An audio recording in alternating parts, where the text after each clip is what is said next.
Hello friends, एक छोटी सी video है रेसमिक मिक्सर का टॉपिक जैसे पढ़ा रहे थे। तो कई बच्चे ऐसे समझते हैं कि इसमें कुछ ज़्यादा इंपॉर्टेंस नहीं है। तो आपने देखा होगा कि why doctor prescribe levocetirizine compare to जो ओल्ड सेट्राजिन जो पहले आती थी, जैसे अब ये अपनी वाली मिलती है जो पहले ओल्ड सेट्राजिन थी, वो उसको अब नहीं किया जाता। क्यों नहीं किया जाता? क्योंकि आपको पता होगा जो सेट्राजिन होता है वो मेडअप होती है रेसमिक मिक्सर से।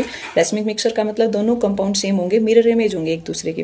उसमें सारा कुछ मॉलिक्यूलर फार्मूला है, जो भी स्ट्रक्चर्स हैं सब कुछ सेम होगी, बस अरेंजमेंट अलग होती है, तो उससे बिल्कुल प्रॉपर्टी बदल जाती है। ठीक है, ऐसे ही आपने एंटी कैंसर ड्रग देखी होगी, सिस्प्लेटिन है वो उसमें यूज करती हैं प्लेटिनियम NH3/Cl2, लेकिन ट्रांस का बिल्कुल या अपोजिट यूज है।